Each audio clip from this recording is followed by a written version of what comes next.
et qu'il y ait recommence aussi les conversations sous l'égide des Nations Unies. Et il n'y a pas d'alternative à ça. Et je pense comme ça, on est bien d'accord avec nos collègues chinois. Merci. Tommaso?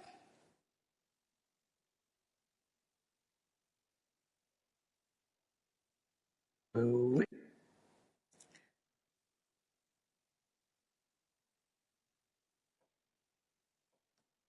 Tommaso, on ne t'entend pas. On t'a vu brièvement, mais... Ouais. Can you hear me now? Yes, it's fine. Thank you. Yes, it's fine. Thank you. Okay. Thank you so much. Apologies for this.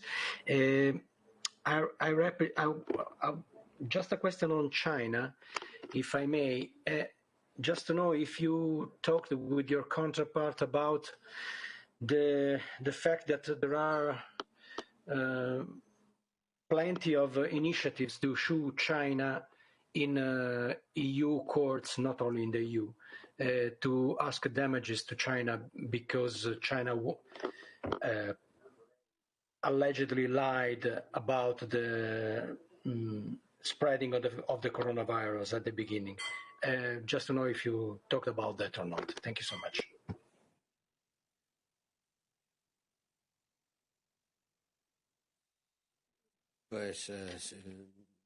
No. And I am not aware that there are so many initiatives to bring China to the tribunals in Europe, to the court. Huh? Maybe they are, and I am very respectful for them, but we haven't thought about it. Thank you. There is no European government engaged in these initiatives, as far as I know. Thank you. We now go to Odile Hervé. And please remember to indicate the media you're working for. I noticed Tommaso forgot. Yes. Bonjour, monsieur au représentant. Aujourd'hui, oui, je travaille pour Radio Nord-Bretagne, une région qui a accueilli dès les années 60, qui a accueilli les premiers étudiants chinois en France. Et par ailleurs, aujourd'hui, devait s'ouvrir les journées de développement. Donc, nous pensons évidemment à l'Afrique. Vous avez, si j'ai bien compris, vous avez indiqué que, en ce qui concerne la dette et puis en cette période de coronavirus, de soutien dans le secteur de la santé, mais envisagez-vous aussi peut-être des coopérations triangulaires dans le cadre de la stratégie Union européenne-Afrique et également avec la Chine. Odile, on t'a perdu. Attends. Coopération avec l'Afrique, avec la Chine sur l'Afrique. Si vous pouvez développer un peu plus. Coopération. Odile, je pense qu'on a compris l'essentiel du thème de ta question, donc je vais donner la parole aux représentants. Donc sur la coopération avec la Chine, sur l'Afrique et en particulier dans le contexte de la pandémie. Bien sûr, on a parlé de ça, mais la réunion a duré 3 heures, on a traité énormément de sujets, on n'a pas approfondi la question au point d'entrer dans de quel point on peut faire la coopération triangulaire qui vous préoccupe. Sans doute, ça fait partie de notre coopération dans le domaine de la coopération avec l'Afrique, mais honnêtement, on n'étant pas entré dans cette question de détail. Jacopo, I will now go to Jacopo. Ok, merci aux représentants, merci Virginie. Et je vais poser ma question en anglais. Can you hear me? Jacopo, Hello? please remember I know you're well known. Please remember to introduce the media you're working for before asking your question. Okay, if you can hear me, then I go ahead. Jacopo Barigazzi for Politico, and I have a couple of questions for the High Rep on his views. One is whether he thinks that that the EU should follow the UK in offering a specific or accelerated pathway to citizenship for Hong Kongers who want to leave. And secondly, whether the rep thinks that the EU should put more resources in terms of fighting against Chinese disinformation, propaganda, call it as you want. Thanks.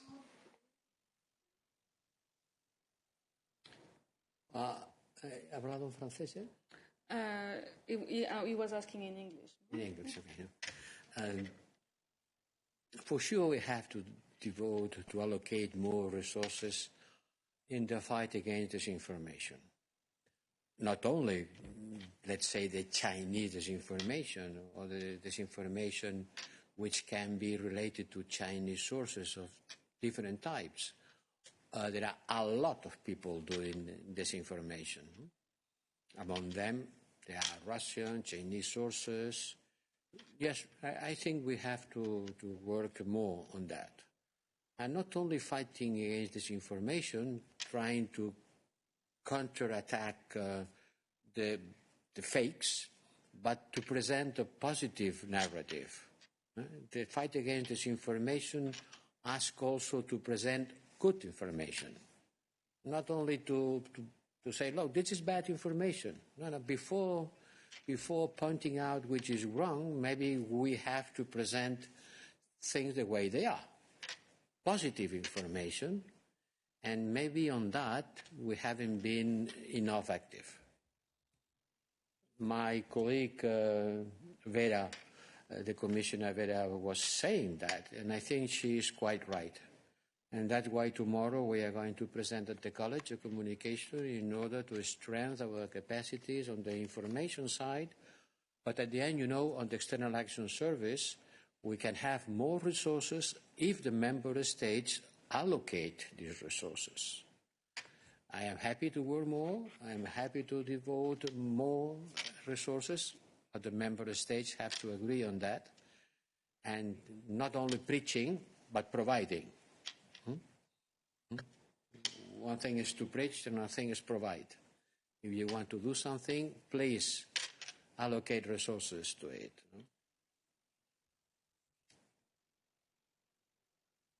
And about people escaping from Hong Kong, no? By the time being, I don't see that there is people escaping of Hong Kong as it was the case from other places where thousands of people were flying, no? Don't ask me to put examples, but there are many, no? And by the time being, the European Union member states, no one has taken any decision about it. United Kingdom has a special responsibility as being the colonial power and having strong links with the Hong Kong people. But other member states also, because there are 350,000 European Union citizens living in Hong Kong. Thank you. I will now go to Catherine. Hello? Hi, Catherine. Can you hear me? Yes. Oh. Catherine Fiore, EU reporter. High Representative, you said that you were looking into cooperation with China on Afghanistan, and I was wondering if China would be considered a partner that would be suitable in this area, given the treatment of Uyghur Muslims, and I was just wondering if you'd be able to say something specifically about the situation of the Uyghur? Did that come up? And in a Muslim country like Afghanistan, will they really appreciate the intervention of a country that has such a poor record in its treatment of this minority? Thank you. I haven't said anything about Chinese intervention in Afghanistan. I'm just saying that China is a neighbor for Afghanistan. We have a strong interest in the stabilization of the country. I suppose China also. And we have to try to cooperate in order to ensure that after 20 years of useless war, after the withdrawal of the American troops, and I suppose other Western country troops, we have to ensure not only stability, but also to try to preserve, from our side, the rights of the people, Afghan people, who have been getting, especially women, during these years. And I am looking for cooperation of everybody who wants to do that. And if China is ready, why not? After all, China is a neighbor and also an important actor in the region. But I haven't said anything about China intervention in Afghanistan. Thank you. I will now go to Athanasios. Thank you very much, Virginie. High Representative, I have a pertinent question. It's not related to your meeting, but still, as you have seen, Greece and Italy have signed the delimitation of their territorial waters, but at the same time, the tensions with Turkey are rising. And Turkey is not only showing maps these days, they are already announcing that in 3 months they will go there and then they will try to explore the natural resources of the sea in the proximity of Crete and the Dodecanese. So, first of all, I would like to ask you, does the current framework for sanctions cover also that? Is that part of what we call Eastern Mediterranean? First of all, and second, how can we end this whole deal in the first place? Last time you mentioned negotiations. Can we force the two countries to go to The Hague and solve it once and for all? And how can we do that? Thanks. ¿De qué acuerdo? No sé de qué acuerdo me habla. Which agreement are you talking about? Which agreement? Could you please repeat? Framework agreement. I was referring before to the framework agreement of the Council concerning the sanctions for the Eastern Mediterranean in case Turkey explores or goes on with the drilling. And the second agreement I was referring was the potential agreement in the future between Turkey and Greece on the delimitation of the continental shelf that can only happen in the Court of The Hague.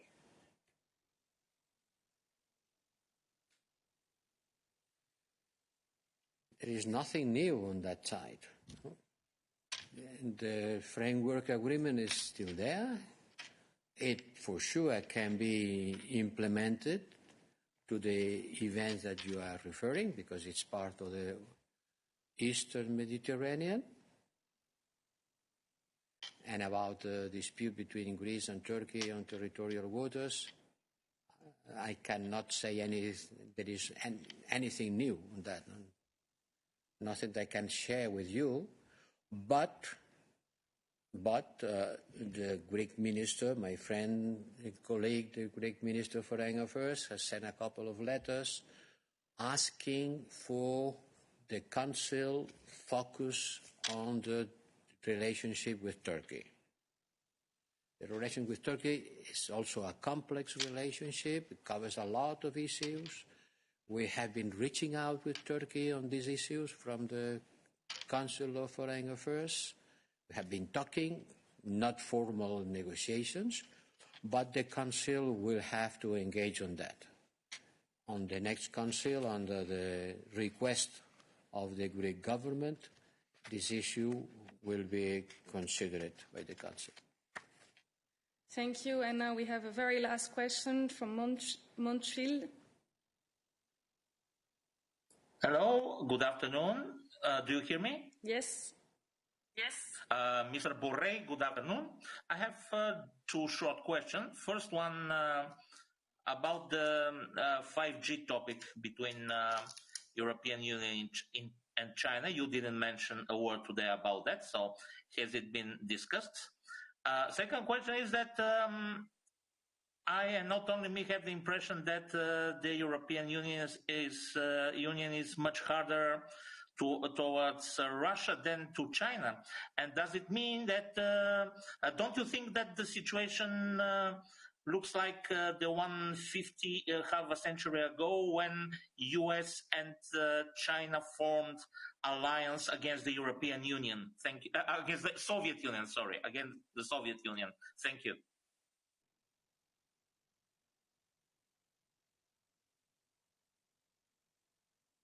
Contra la Unión Soviética, ¿qué tiene que ver la Unión Soviética aquí? No, I said, don't you think that the fact that the European Union is much more harder towards Russia looks like the situation like in half a century ago when the United States and China formed an alliance between them against the Soviet Union?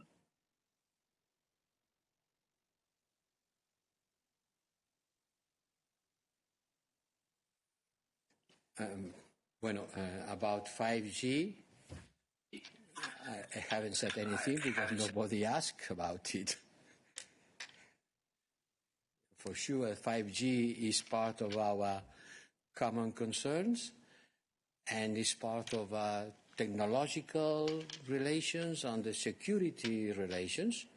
We have also delivered a communication from the Commission about how to deal with 5G, taking into consideration both dimensions of the 5G deployment. But for sure, we have been talking about it, and I expressed my concern about the fact that, for example, the participation of the European companies which are very good at 5G technology on the development of the 5G networks in China is not as big as it has been on the 4G, just 10% until now. And this is part of our discussion about the openness of the Chinese markets and the development of European investments, and this imbalance that it's something that worries us. Yes, I've been talking about it, from technological and security and trade or economic relationship part. And about your impressions or your feelings, you know, I don't have enough information in order to evaluate how and why do you feel. No? But what I can say you is that we are not in a tough position against one or against other. We just want to respect our values and our interests. And when this requires to have a tough position and to put sanctions, and it was the case with Russia during the Ukrainian times, and today even unhappily the situation remains very difficult because there is a conflict in the border. I don't think we have such a situation in any border related with China. No? There is no security issues as pressing and as important as they have been and still have in our eastern borders. So no, I don't see anything comparable to this. What do you remember of what happened many years ago between China, United Soviet Union, and United States? No, we are not on a confrontation line. We just want to have realistic relationships in order to defend our values and our interests. Thank you very much. And with that, I will conclude this press conference. Thank you very much, High Representative, for your time, and see you next time.